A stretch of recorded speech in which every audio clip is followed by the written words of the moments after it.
Une fois que l'on a traversé l'entrée de l'ancien siège du FECOM, commence une gymnastique à nul autre pareil. Bienvenue sur la route de Mimboman-Chapelle.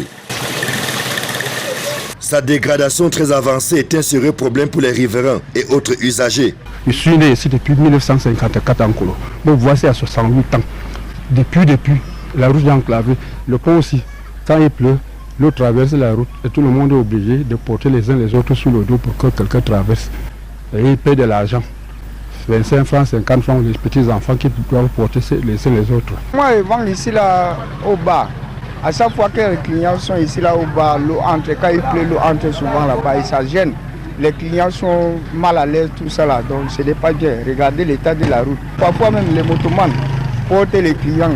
Parfois même ils tombent dans l'eau ici là. Qu'on fasse quelque chose pour nous, surtout pour nos enfants. Quand il pleut, nous avions pitié de nos enfants quand il faut sortir d'ici le matin, quand il a plu pour aller à l'école. C'est comme ça qu'ils tombent sur les motos partout. Emprunter cette route au quotidien relève à la fois d'un concours de patience, de persévérance et d'endurance. Pas mal de voitures sont calées ici. Chaque jour, chaque mois, chaque année, on veut quoi? Nous ne sommes pas des camionneurs. Pour ça, il faut être d'abord, on veut qu'un ministre soit d'abord ici avant qu'on vienne d'arranger la route. Passer la route, si ça continue vers Kouaban. Mais si l'État nous aide, ça nous permet aussi d'arriver rapidement à Kouaban. En période, quand ils nous ont flatté qu'on devait gratter un peu la route et tout. Ils sont venus là avec les engins, ils ont déposé, ils ont fait. On a gratté jusqu'au niveau de l'entrée du FECOM. Ils n'ont plus continué. Ils ont dit que c'est rien que le FECOM qui devait profiter un peu parce qu'ils ont les grosses voitures ou bien les machins. Nous, les bas peuples, on est loin derrière, personne ne nous regarde. À pied, en moto ou en voiture, c'est la même galère. Élèves et travailleurs souffrent le martyre. On est obligé avec les pluies, nous sommes obligés de garer à certains endroits, abandonner nos véhicules, même avec les motos. Et le coût est tellement élevé quand il pleut.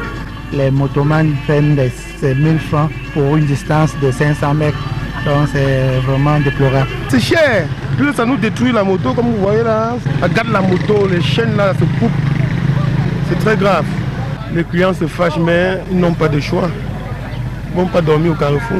La réhabilitation de cette route a pourtant été plusieurs fois évoquée et même entamée. Mais sur le terrain, rien de concret, en dehors de la mobilisation passagère des engins. La dernière fois, on faisait les campagnes pour les mairies. Ils sont venus là nous dire que on nous promet qu'on va faire comme ça, il faut nous voter, il faut faire comme ça. On a fini de voter.